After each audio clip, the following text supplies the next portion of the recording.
to a very special episode of Wrestling with the Future. Tonight, a very controversial episode.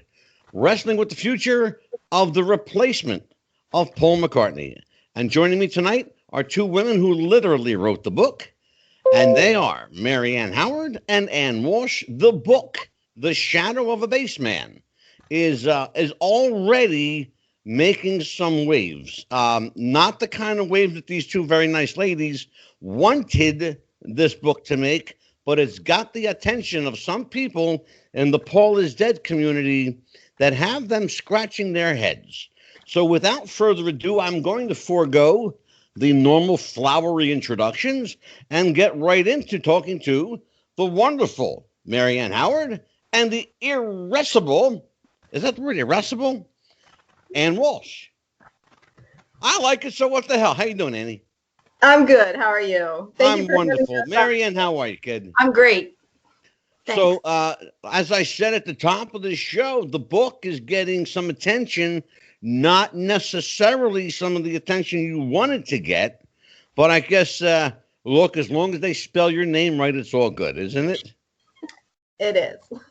And as long as they buy the book, it's all good. So here's the controversy as I see it and as I'm being told. The book, and like there's, 1,000 Paul is Dead books, okay? And probably literally more. And the most notable, of course, and if you're following the Paul is Dead movement, the memoirs of Billy Shear, but Thomas E. Harriet. Both the red cover and blue cover editions have sold innumerable copies into the mega millions of copies, making someone a very wealthy person. I'm not quite sure that Thomas U. Harriet is that person. I have my suspicions on who that person is. However, since the Paul is Dead movement has gained some legs and some traction with people like our very dear friend Vince Russo, who has been a guest on the show 3 times. Vince Russo and Mike Williams both have been here.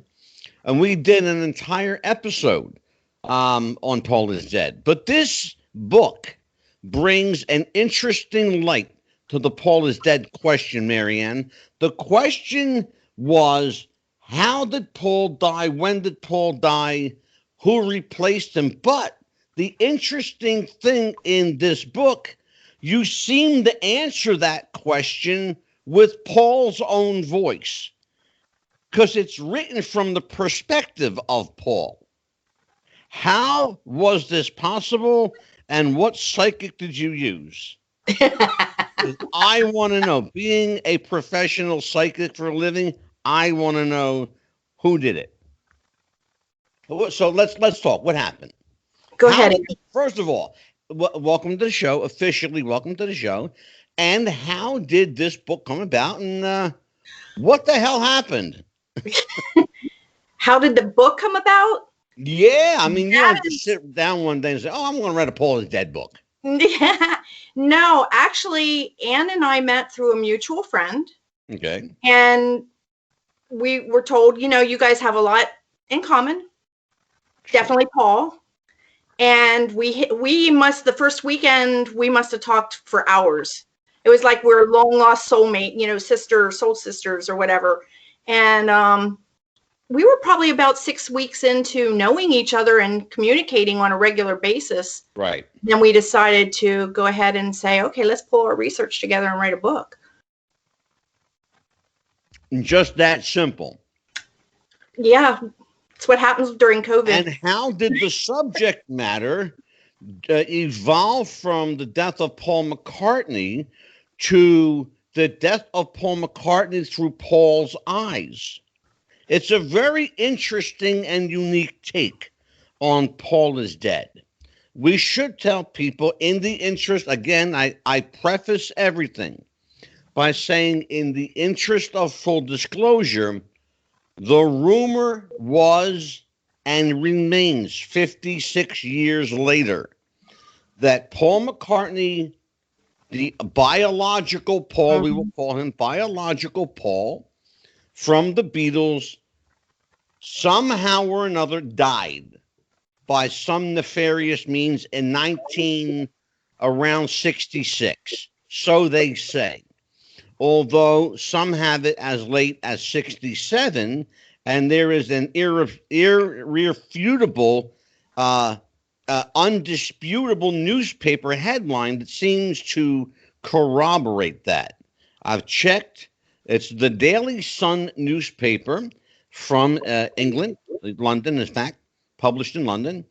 And I actually reached out to them. They said the cover is genuine, it is legitimate, and it was posted and taken down 4 days later at someone's orders.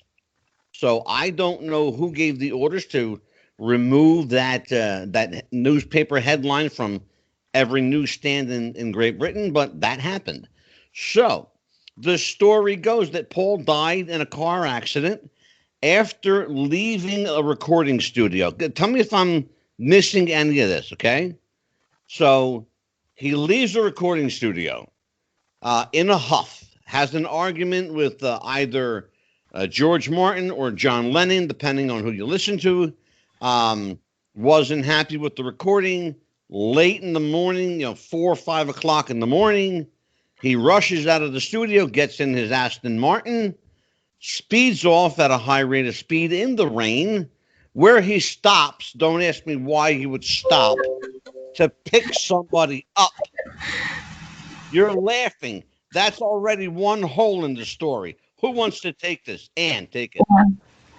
Yeah, the original rumor started in 1969, and it was a fabricated story. When the rumor broke, they wanted to know what happened. So this guy, he was from Michigan, and Fred LeBaire, he wrote an article. Right. And he was just basically using the clues that they had in the Beatles' music and artwork and everything to formulate a story. But going back and looking at documentations through, Beatle biographies, and actually a lot of Shadow of the Bassman is original work. It's original material from the 60s, Right. from the time. The quotes that we have, those are Paul's quotes from that time that we have found in newspaper articles and magazines. Yeah. So it's all original from that time period. Right. Mm-hmm. So we know now that the Beatles were not in the recording studio from the end of June of 66, and they did not return until November of 24th, 1966. So that part of the rumor where he stormed out and then huffed, over an argument with John Lennon is true, because they were not in the recording studio at that time. Well, it's always been the notion that the recording studio always played, and Marianne, I'd be curious to get your intake on this one too. The recording studio element of the story was always a critical element because it played into the creative aspect of the difference between the Beatles. John and Paul were clearly the most creative, with George being right behind them. And Ringo, for all intents and purposes, just being there. If you listen to basically some people saying that he's lucky to have even gotten the job, because he's really not a great drummer. But we'll talk about that later on in the conversation, because we got some questions about that. The other thing is that as I said, it played in critically to the element of the story where it created this conflict and creative control is what we're getting at. And that's always been the crux of the, why he would storm out, why he hopped in his car, and why he took a powder. So, Marianne, give me your take on what Marianne has just, what Ann has just brought forward. Well, my take is that I don't think that occurred. He and John didn't have those arguments. I don't think they were in creative odds, they were brothers. So I think the story is that because it goes along with Billy's temperament and how Billy and John interact after Paul is replaced, not so much before he was replaced. Well, and that's where Ann and I before wanted we to come out with something that had something to do with Paul and his story and his personality and how John and Paul interact. Well, before we had a long way to go before we get there. A long way to go before we get there. That's why I told everyone this is actually part one of a two-parter. Because I'm bringing you ladies back for part. You think we're going to cover all this in one episode? You're out of your frickin' mind. The big book. Got 2 parts for this one. And 3 if necessary. But no, definitely 2. Here's the thing, though. You know, every rumor, and I don't care how old it is or how new it is, look, and we all know it. Okay, we're all adults in the room here. Every rumor has an element of truth that gives it legs, that makes it get up and go. It doesn't just happen. Now, I get the whole 1969 article bit. I have an actual copy of it. So I get it and I read it, but if you read the article, it reads very different than the narrative. The narrative is not what the article states. It's very different. And the timing is off. And a lot of it, the timing is way off. So my question to you guys is, how did you reconcile the article with the actual real life timing? Who wants to take that one? Well, What the heck? Tony Barrow, who was the Beatles press officer, came out with a book called John, Paul, George, Ringo, and Me. And in that book, he states that the rumor of Paul's death started in mid-September 1966. So we took it from there, basically. Right. And okay. There are people, and you know this, Anne, and you know this, Marianne. There are people who have said that Paul died as early as, and they're using the specific date of September 11th, 1966. In fact, to quote the book Memoirs of Billy Shears, it was actually in the early morning hours of September the 12th of 1966, around 4 to 5 a.m. Now, before we go any further, we have to establish 2 things. Did he, in fact, die, number 1?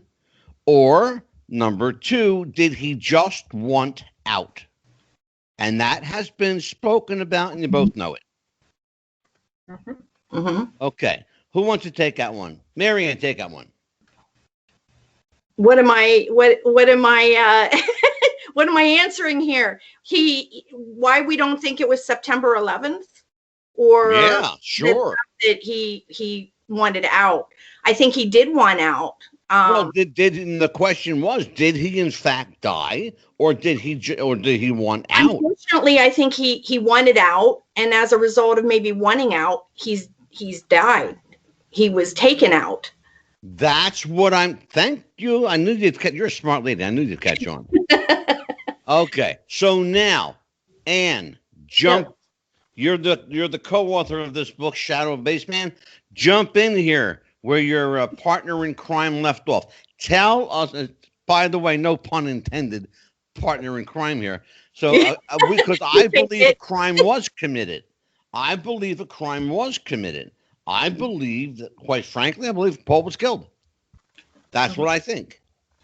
And I've said that previously, and people laughed at me. So what do you think? Take me through this this scenario, because we can't go further until we establish whether you guys think he's actually dead. No. Or was it just all a ruse to sell records? No, they didn't need to do that. They were very popular still at the time. Yeah. No, I believe he was taken out. mostly because of his political views.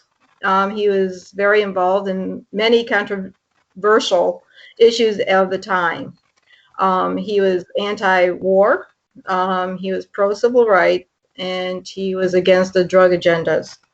He didn't want to push drugs. Sure. I think the Crown is behind his death also. Yeah, so that's where our research has taken us, into his political point of views.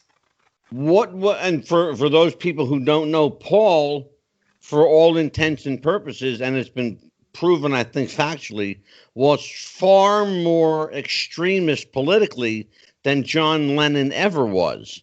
I think we saw a more flamboyant political John in the latter 60s to early 70s, when he finally realized that he was free of the Beatles and had his own voice and his own agenda, so much to the point where President Richard Nixon tried to deport him back to England. And we're going to talk about that briefly, but because it all ties in. It all ties into the story. So, given the fact that we all three of us agree that he was taken out, so what's to gain by it? Who wants to, Mary Ann, take that question. What's to gain by taking him out? Well, we believe there was an agenda of moving the Beatles, and along with a lot of the other British groups, to influence, as Ann said, pushing drugs. LSD was a big component back then. Paul was adamantly against anything that had to influencing the fans one way or the other. Yeah. They would say a lot of times, well, on interviews about voting, well, no, I didn't vote. Well, why didn't you vote? Who would you voted for? Well, because they wouldn't buy our records if this person liked this person. Yeah. So, he wasn't going to push these things that were coming down the pike. Well, I'll tell you, and I'm glad you said that, because I wanted to address something.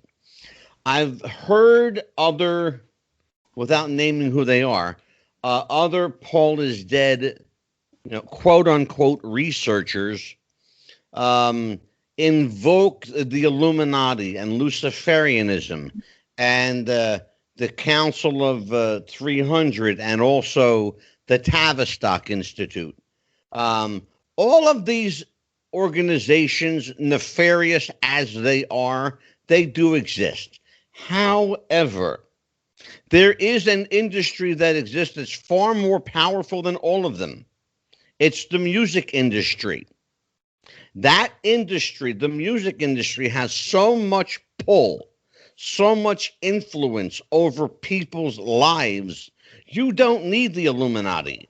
You don't need Tavistock. You don't need any of that stuff.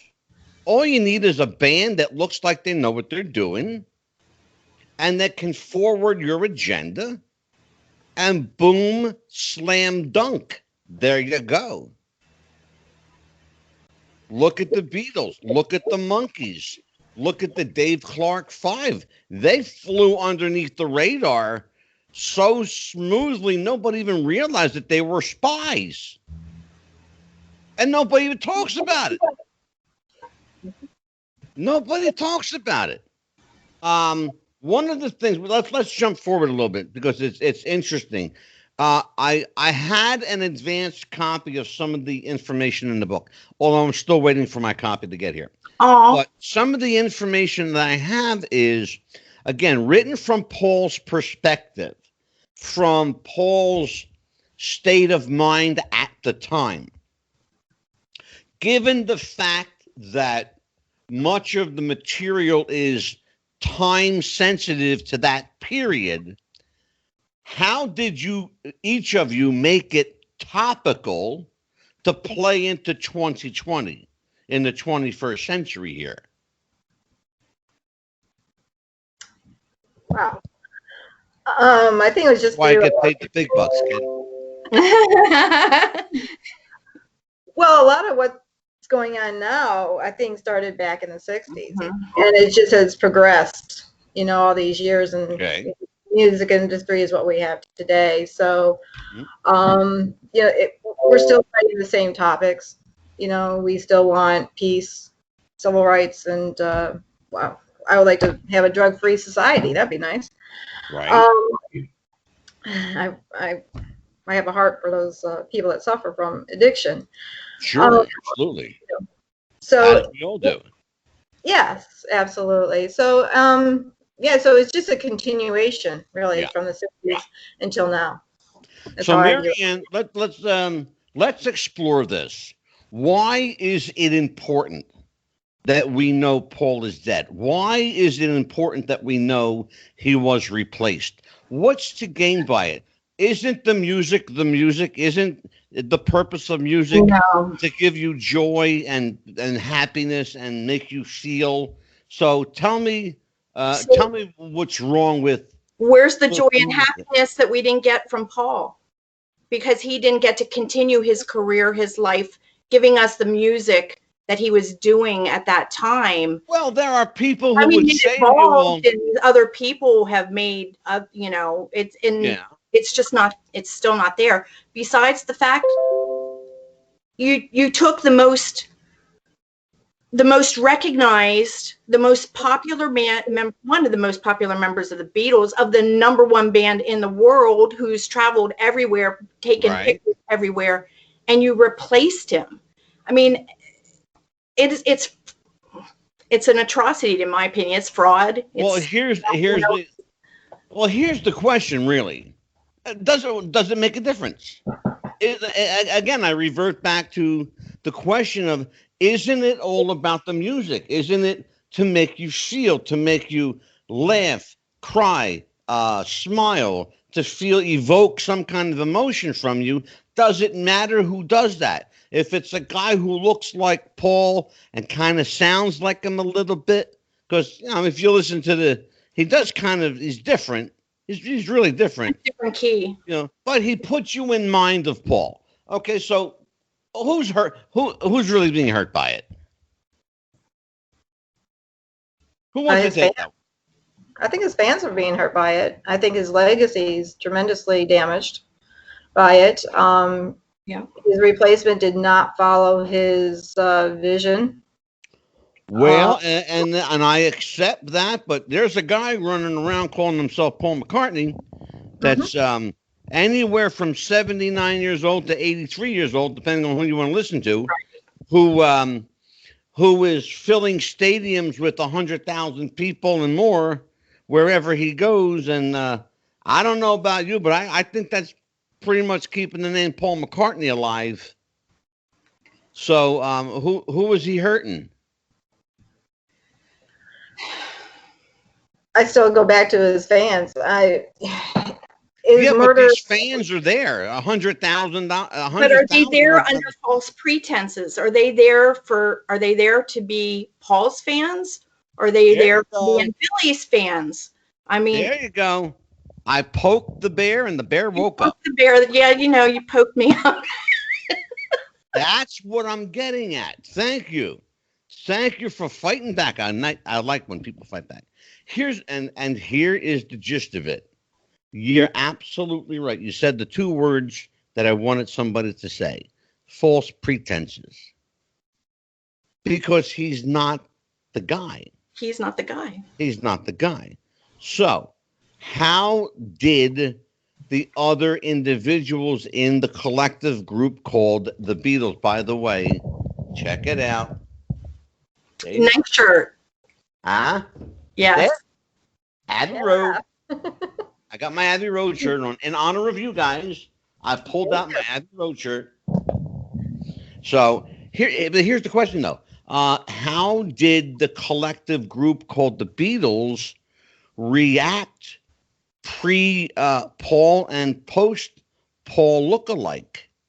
That's in the There book. has to be some kind of psychological fingerprint that one or both of these. I'm sure Paul made an impression on his bandmates, but likewise, I'm sure there's But and by the way, what are we calling him now? Is he Billy Shepherd, Billy Campbell, Billy Shears? What you see a sign behind me? It says the one and only Billy Really weird. Shears. Is Yeah. that, and I don't even know if that's his real name. I just put it up there. Is it? Are we saying Shepherd now, or what are we saying? I just say Billy. I don't Oh, he's think got a we're ever happy going name. to. He's not. Nobody's ever, I don't know that anybody's ever heard his last name spoken. We've heard Billy spoken, but we've never heard a last name. So Right. it could be anything. Well, the name that has been bantered around for a very long time was Billy Shepherd because there was an actual Billy Shepherd. And Yep. he was, in fact, the writer and chief editor I have a book of over there. the Beatles fan magazine.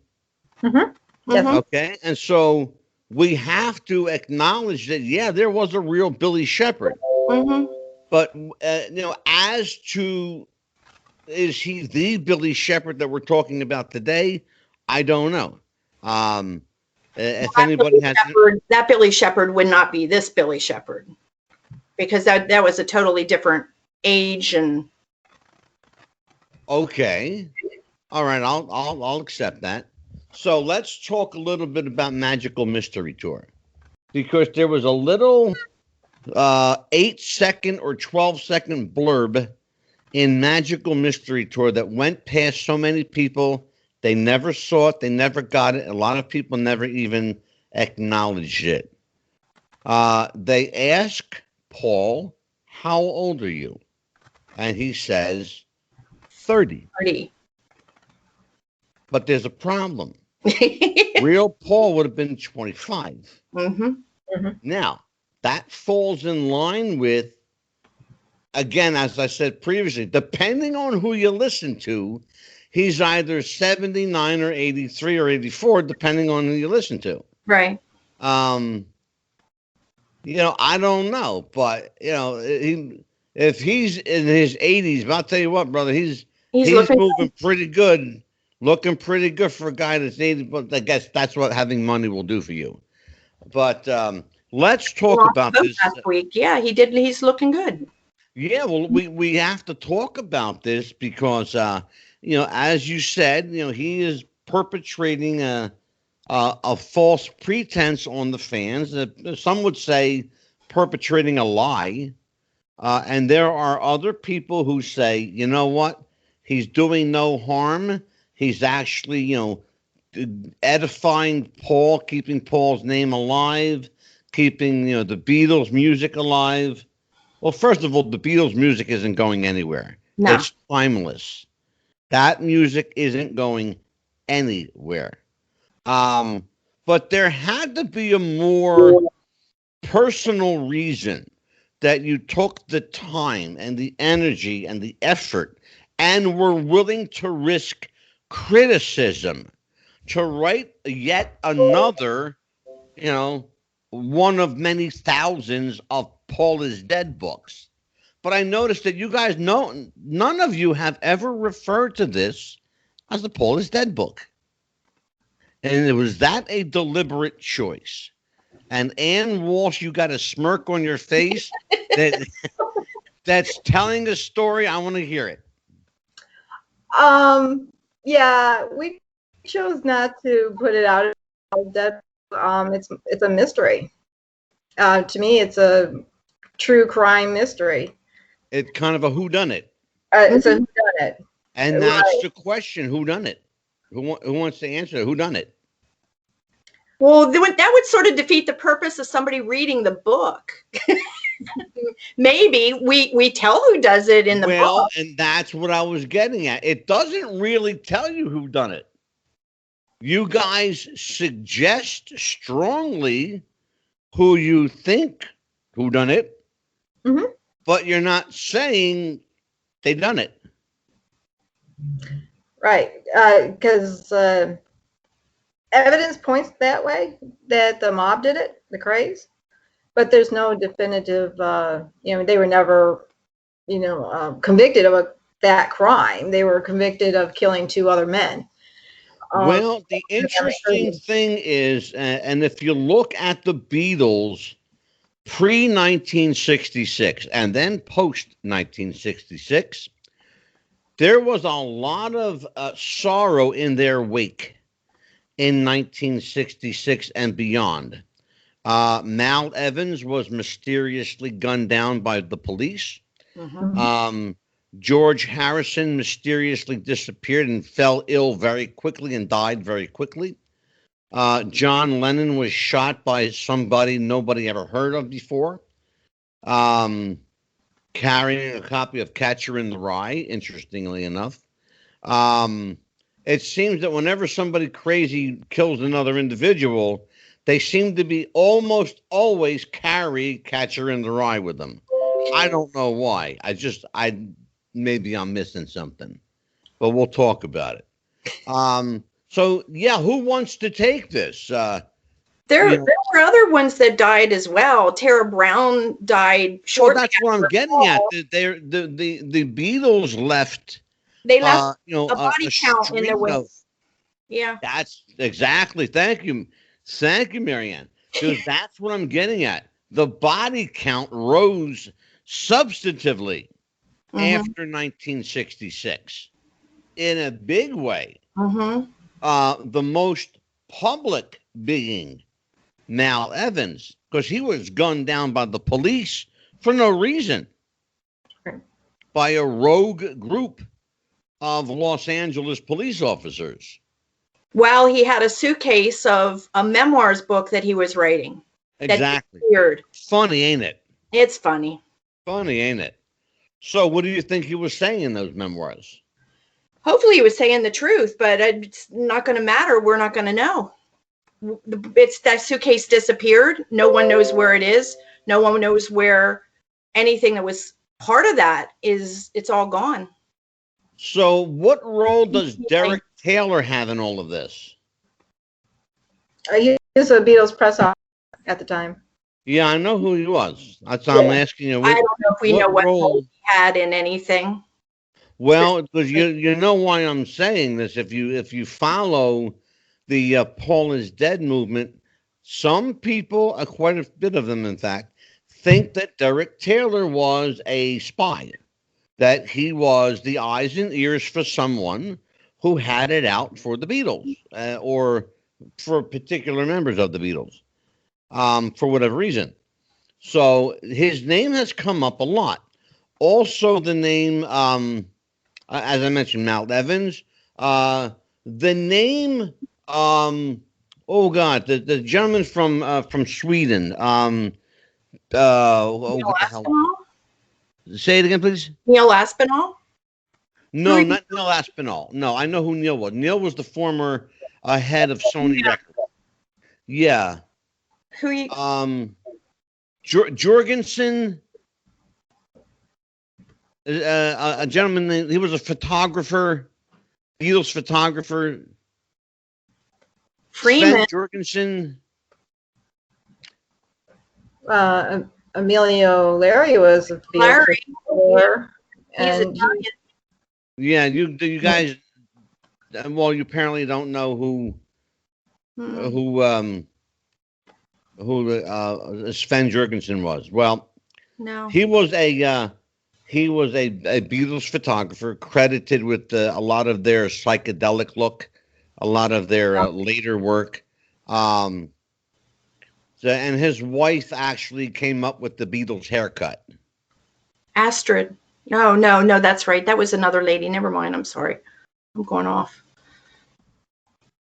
Yeah. So talk to me about your book. You have, you seem to have a pretty interesting book, but I'm not hearing, and I'm going to be very candid with you. I'm not hearing two women defending their book like I thought I was going to hear. So, and I think I may have surprised you with some of my questions because I got a lot of silence here, quite frankly. So what was it, or what is it that got your tongue tonight? Are you afraid to? I mean, the book is selling, so people are talking. The cat's Right. out of the bag. In other words, is what I'm telling you. So we have to talk about this book because we want to sell more copies for you. So what's going on with The Shadow of a Bassman? Where did the title come from? The shadow came from the lyrics of Yesterday. The shadow hanging over me. That kind of prompted the imagery and the whole Right. theme around the book is that there's this shadow and there's this lingering problem for the rest of the surviving Beatles that they had to go through.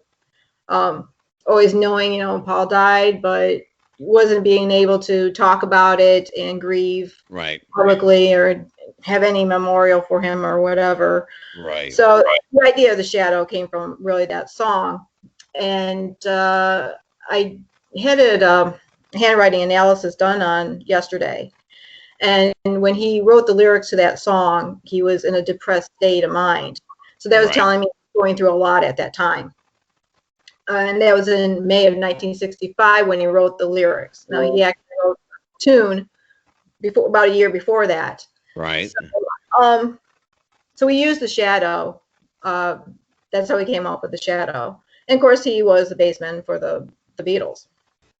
Well, it's interesting because Paul McCartney was will forever be credited with writing Yesterday, but lo and behold, as things would happen, when a movement takes legs, sometimes the truth comes out that upsets the apple cart. Come to find out that there is a gentleman who claims that he wrote Yesterday.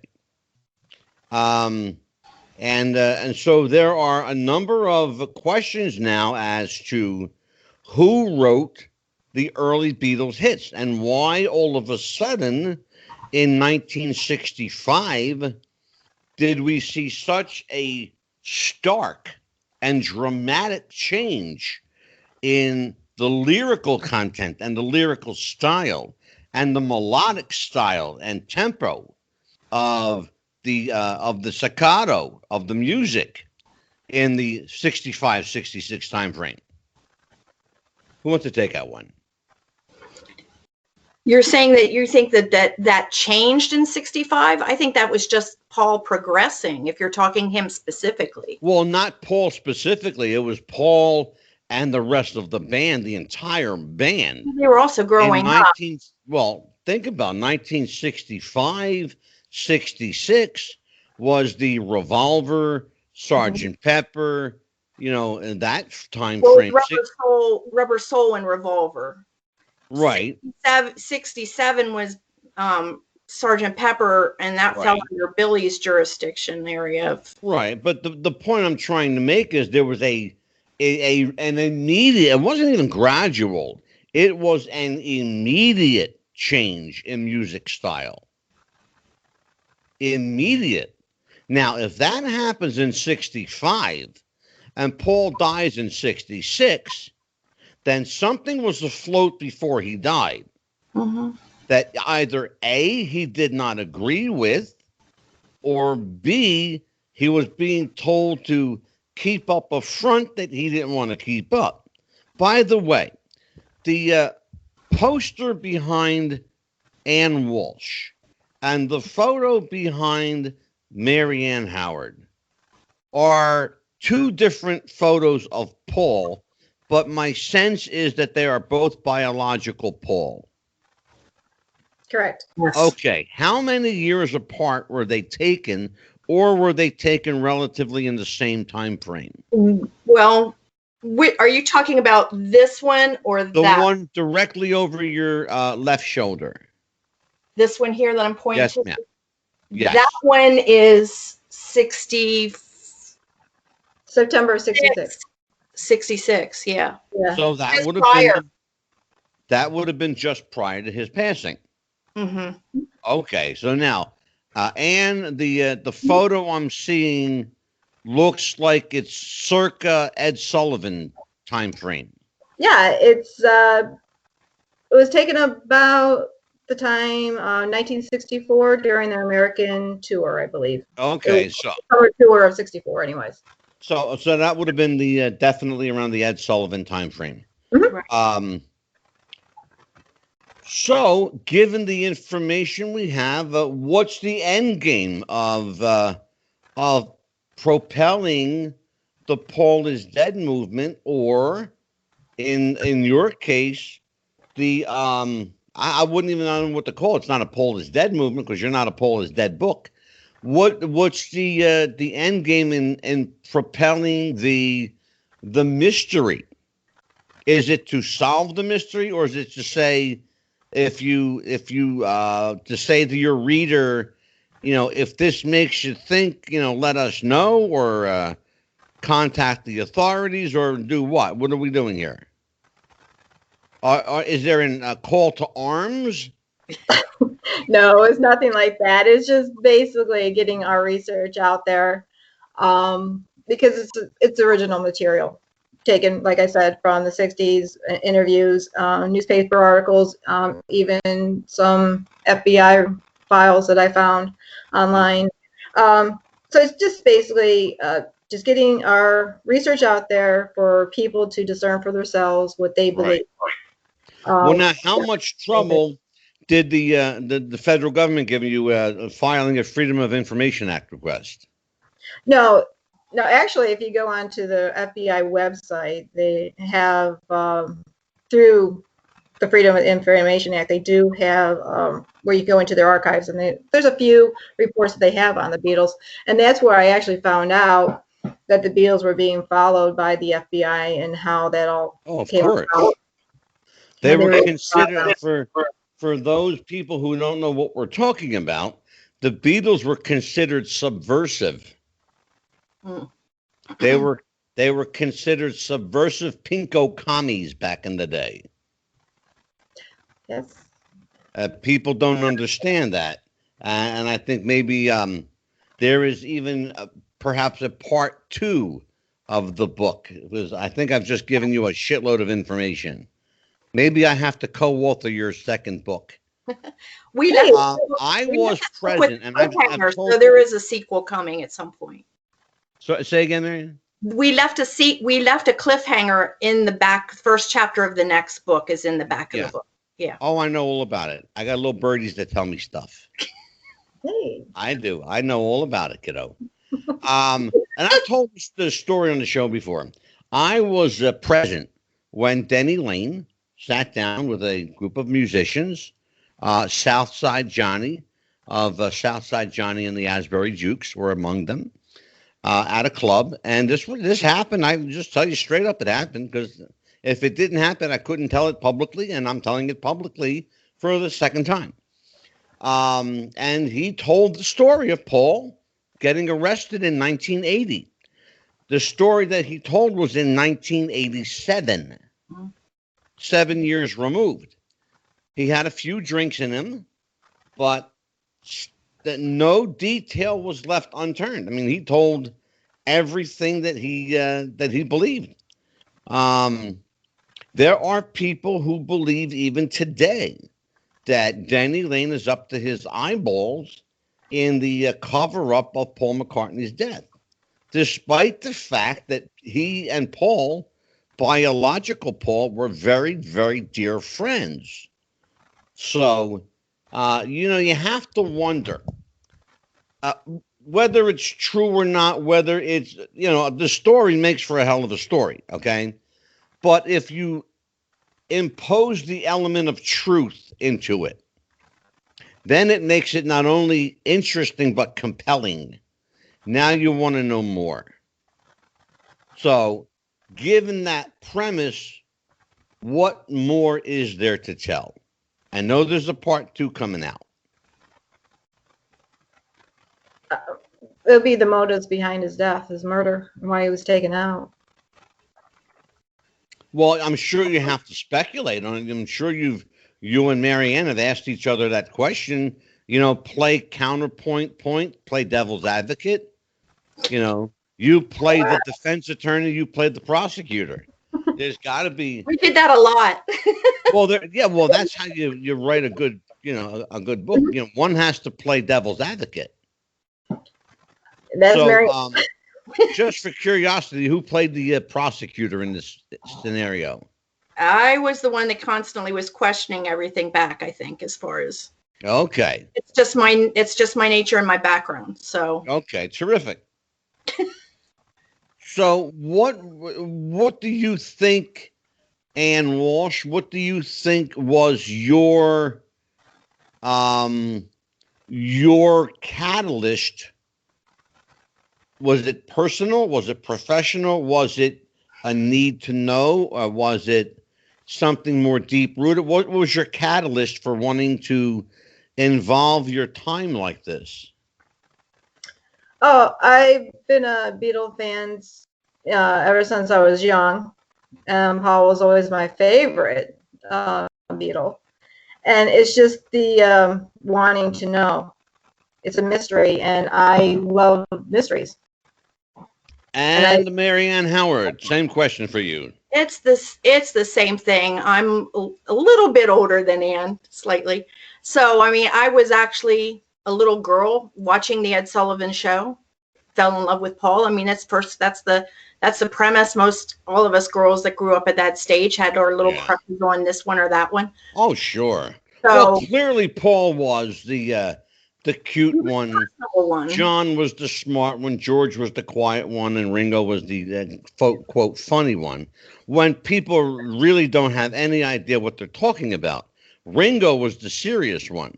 George was the funny one.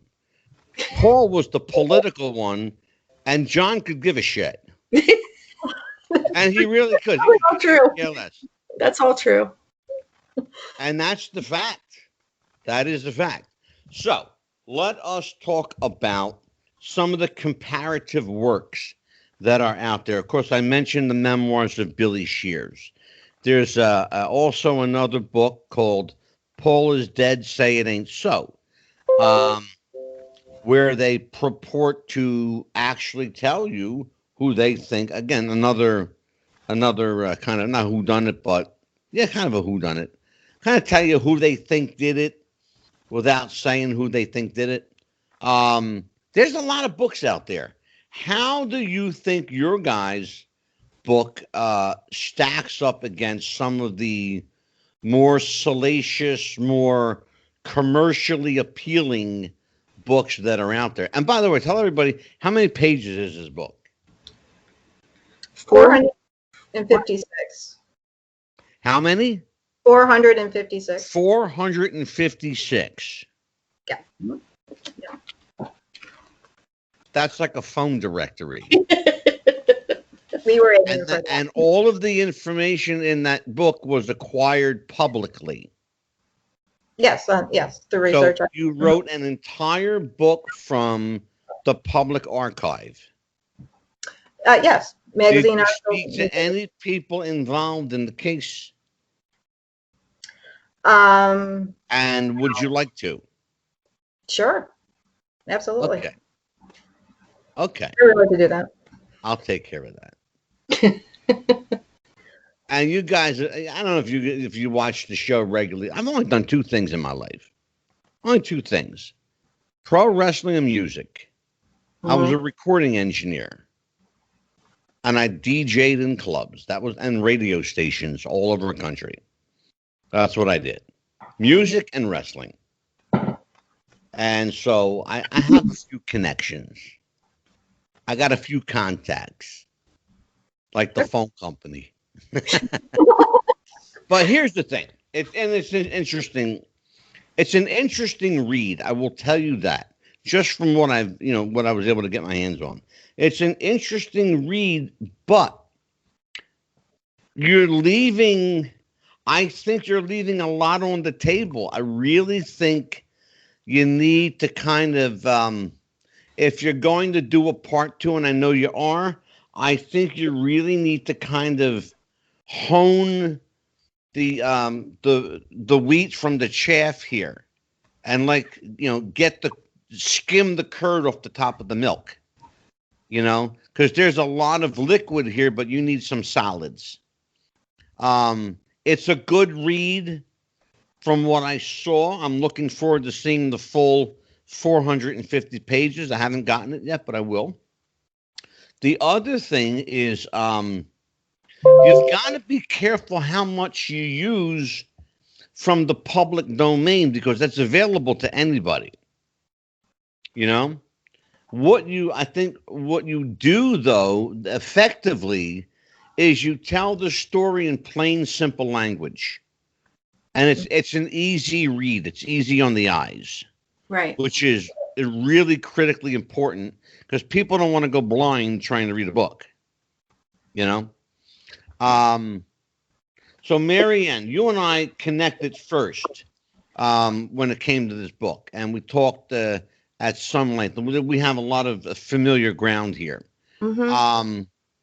And you guys will be back for a part two. We're actually wrapping up part one right now.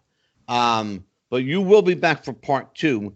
I would very much like the both of you for the next episode really kind of research some private sources and tell me what you think would have been the end game for the Beatles going on without biological Paul, and why was the choice made?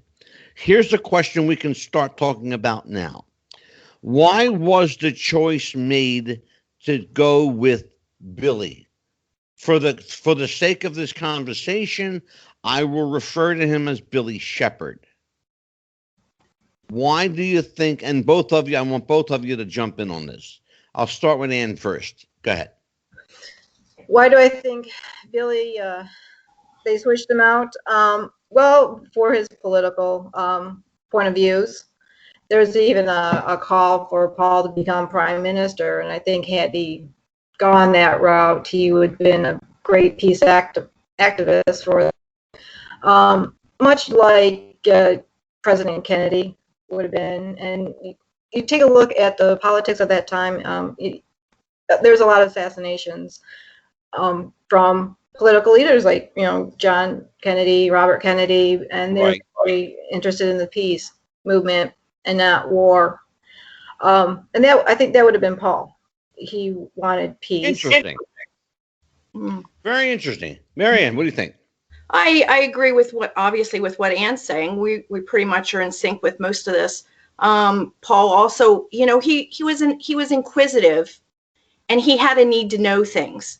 It bothered him when he didn't know something somebody else did, and he wanted to find those things out.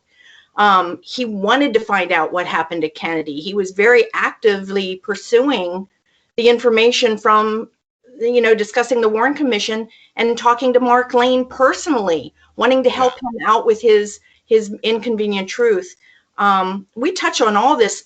All this stuff is in the book, in the narrative that we go through, how these things all played into his demise. They might have told him, you're going to get yourself killed if you don't pay attention, if you don't step in line.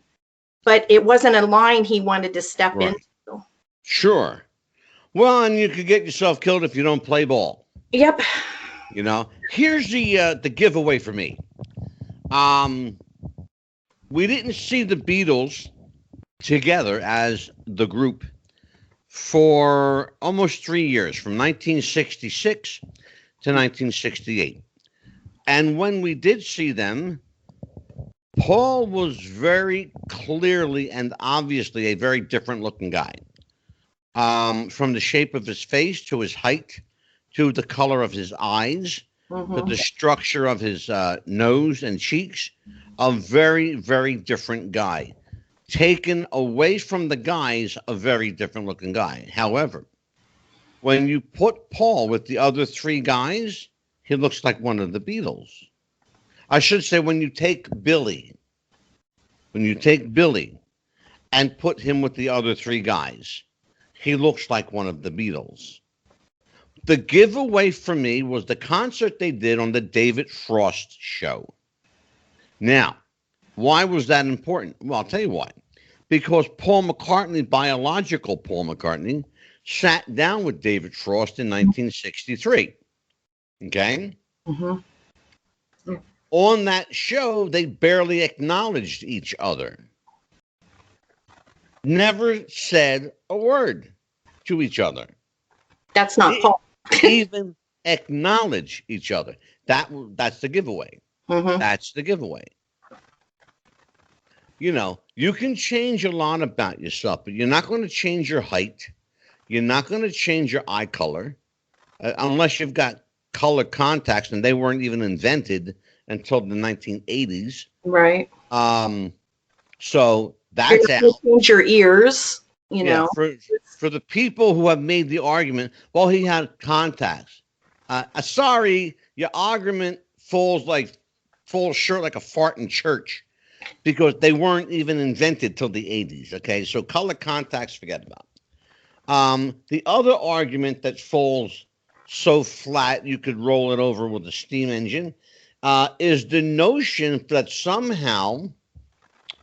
somehow Paul had gotten into a serious wreck and had radical reconstructive surgery on his face. I accept that argument, but there's one flaw in it. All the surgery in the world is not going to change your bone structure because they have to work with the structure that's there. Mm-hmm. Mm-hmm. And it's not going to change. It's not going to make your face longer. Right. They're not going to put in a longer chin for you because no such apparatus existed at the time.